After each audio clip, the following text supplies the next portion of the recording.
Hello नमस्कार, स्वागत है आप सभी का एक बार फिर से आपके अपने यूट्यूब चैनल पे। तो यहाँ पे हम बात करने वाले हैं जो आपके बिहार के अंदर इस टाइम पे प्राथमिक शिक्षक भर्ती को लेकर के लगातार अपवाद हो रहा है, जिसके अंदर मांग की जा रही है कि जो आपकी सेकंड वाली मेरिट लिस्ट है वो कब तक आपको देखने को मिलेगी। तो फाइनली यहाँ पे हम आपको एक चीज़ बता देते हैं, जो लोग भी 1 या 2 नंबर से रह रहे हैं, जिन लोगों का सिलेक्शन नहीं हो पाया, तो उन लोगों के लिए खुशखबरी है जो कि है मेरिट लिस्ट को लेकर के। तो यहाँ पे देखिए, जो आपकी मेरिट लिस्ट है उसकी अगर हम लोग बात करें तो मान के चलिए ये आपकी 1 नवंबर के बाद आपको देखने को मिल जाएगी। क्यों देखने को मिलेगी, इसके पीछे रीज़न क्या है, तो मैं आपको ये भी क्लियर कर दूं। ये जो आपकी सेकंड वाली मेधा सूची है जो कि आने वाली है, इसमें ऐसा बोला जा रहा है कि पहले आपके जो 2 नवंबर को यहाँ पे जिन लोगों को भी गांधी मैदान के अंदर नियुक्ति पत्र देना है, तो फाइनली यहाँ पे जो सरकार है आपकी वो छात्रों को यहाँ पे नियुक्ति पत्र दे करके जिन लोगों को भी पोस्ट यहाँ पे वैकेंट हो जाती हैं, तो उसके बाद में जब आपकी नई मेरिट लिस्ट आएगी तब आप लोगों को जो है वहाँ पे सिलेक्शन दिया जाएगा। तो अब एक उम्मीद देख लीजिए आप लोगों के लिए आ ही चुकी है कि जो भी आपकी सेकंड मेरिट लिस्ट की मांग कर रहे थे, आप लोगों की एक सेकंड मेरिट लिस्ट फिर से जारी होने वाली है। इसके अलावा देखिए, हम आपको यहाँ पे एक न्यूज़ दिखा देते हैं जो कि क्या लिखी हुई है। जांच के बाद ही शिक्षकों को दिए नियुक्ति पत्र, क्योंकि आपको पता है कि बहुत ज़्यादा देखा जाए तो फर्जीवाड़ा हुआ है इसके अंदर। कई सारे शिक्षक आपके ऐसे थे जिन लोगों ने नकल के माध्यम से परीक्षा पास की। तो यहाँ पे ये बात हो रही है कि जितने भी आपके नियोजित शिक्षक थे, पहले ऐसा डाटा प्रोवाइड कराया गया था कि आपके लगभग जो है 44,000 के आसपास नियोजित शिक्षक हैं, लेकिन ऐसा कुछ भी नहीं है। यहाँ पे अगर नियोजित शिक्षकों की बात की जाए तो लगभग यहाँ पे आपको 28,000 के आसपास जो है नियोजित शिक्षक देखने को मिलेंगे। तो वही बात चल रही है कि जो आपके नियोजित शिक्षक हैं, क्या वो अपनी जगह पे जहाँ वो पढ़ा रहे थे वो वहीं बहाल रहेंगे या फिर उन्हें जो है नई सीट प्रोवाइड कराई जाएगी। तो इस पर भी अभी कोई चीज़ें स्पष्ट नहीं हुई है, मैं आपको ये भी क्लियर कर दूँ। बाकी जो चीज़ें अभी सामने आएंगी धीरे धीरे करके आप लोगों को खुद देखने को मिलेगी। इसके अलावा जो बात चल रही है कि यहाँ पे महिलाओं की सीटों के आरक्षण को लेकर के उसमें पुरुषों को भी शामिल कर दिया गया है। तो महिलाओं की भी डिमांड चल रही है कि जो आपकी यहाँ पे छूट दी गई थी, जो आरक्षण को लेकर के बात की गई थी, उसमें पुरुष वर्ग को क्यों शामिल किया जा रहा है। तो डेफिनेटली ये बात बिल्कुल सही है, यहाँ पे ऐसा नहीं करना चाहिए गवर्नमेंट को। जब वो सीटें महिलाओं के लिए थी तो उन सीटों पे सिर्फ महिलाओं की नियुक्ति होनी चाहिए थी, ना कि पुरुषों की। तो देखा जाए यहाँ पे बिहार के अंदर बहुत ही बड़े स्तर पे धांधली हुई है, जिसको रोकना चाहिए। और इसके लिए देखिए, तमाम आपके जितने भी भाई बहन हैं वो सब लगे हुए हैं। अगर हम लोग बात करें तो यहाँ पे सत्यम सर भी आपके साथ है, विक्की गोयल सर भी आपके साथ है।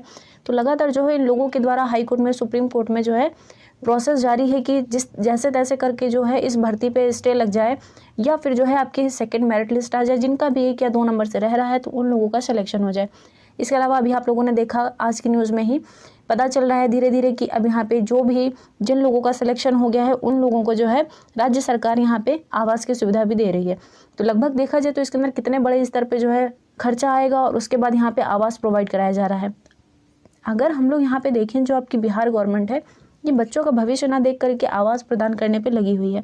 तो इसका क्या मतलब है आवास देने का? जब आप किसी के घर का दिया नहीं जला सकते हैं, किसी की उम्मीदें नहीं पूरी कर सकते हैं, तो ऐसे आपको मकान देने से कुछ नहीं हो जाएगा। तो यहाँ पे देखा जाए कि ओवरऑल धांधली तो सभी पेपर में होती है, लेकिन बिहार के अंदर जिस तरह से चीज़ें चली हैं इतनी जल्दी, उसका अंदाज़ा लगाना बहुत ही नामुमकिन था। वहीं दूसरी ओर कई सारे टीचर्स ऐसे भी हैं जो कह रहे हैं कि पूरी पारदर्शी तरीके से परीक्षाएं हुई है। तो देखिए, अगर हम लोग पारदर्शी तरीके से बात करते हैं तो ठीक है, हम लोग एक तरह से कह सकते हैं कि ठीक है, पारदर्शी तरीके से आपकी परीक्षाएं हुई, लेकिन रिजल्ट तो आपका पारदर्शी तरीके से बिल्कुल भी नहीं आया है। क्योंकि इसके अंदर देखिए, कुछ लोग ऐसे थे जिन लोगों का ज़्यादा नंबर होते हुए भी सिलेक्शन नहीं हो पाया है। तो ऐसा क्यों है? तो देखा जाए कहीं ना कहीं किसी स्तर पर धांधली तो हुई है। वहीं यहाँ पे देखिए, इन सब चीज़ों को लेकर के रिजल्ट अभी अपवादों में घिरा हुआ है। दूसरी ओर ये भी कहा जा रहा है कि जो आपका गांधी मैदान में 2 तारीख को आपके जो सीएम हैं नियुक्ति पत्र देने वाले हैं, तो वहाँ पे जो नियुक्ति पत्र दिया जाएगा वो भी आपका औपबंदी की है। वो यहाँ पे कोई एकदम ये नहीं है कि आपको नियुक्ति दे ही दी। अगर सुप्रीम कोर्ट का कोई भी फैसला आता है, चाहे वो अगर बीएड के खिलाफ आता है, तब तो कोई बात नहीं है। मान लीजिए अगर बीएड के पक्ष में आ गया, तब तो ये रिजल्ट जो है दोबारा से आपका जारी करा जाएगा और फिर से एक नया रिजल्ट तैयार करके आपको दिया जाएगा। तो देखा जाए अभी इसके अंदर पूरी तरह से ये श्योरिटी नहीं है कि आप लोग जो है यहाँ पे नियुक्ति ही हो चुके हैं। तो एक चीज़ हम लोग अभी ये देख करके चल सकते हैं। तो फाइनली यहाँ पे बात हो रही थी सेकंड मेरिट लिस्ट की। तो जिन लोगों का 1 या 2 नंबर से रह गया है, तो आप लोग थोड़ा सा पेशेंस रखिए। अभी जो है सेकंड मेरिट लिस्ट आएगी, हो सकता है कि उसमें थर्ड मेरिट लिस्ट भी जारी होने की संभावना दिखाई दे रही है। तो आप लोग परेशान बिल्कुल भी मत होइए। कोई भी अगर अपडेट आती है तो मैं आपको सबसे पहले दूंगी। फिलहाल जो साथी चैनल से जुड़ रहे हैं तो फटाफट से चैनल को जरूर सब्सक्राइब कर लीजिएगा। सारे टीचर्स आपके सपोर्ट में हैं। मैं भी पूरी तरह से कोशिश कर रही हूँ कि मैं भी जो है आपको बिल्कुल ऑथेंटिक न्यूज़ हो, आप लोगों का भरोसा हमेशा बना रहे। ठीक है, तो जैसे कोई अपडेट आएगी तो मैं जल्दी आपको इन्फॉर्म करूँगी। तो चैनल को जरूर सब्सक्राइब करके जाइएगा। तो चलिए वीडियो को यहीं पे वाइंड अप करते हैं, मिलते हैं नेक्स्ट अपडेट के साथ। अभी के लिए धन्यवाद।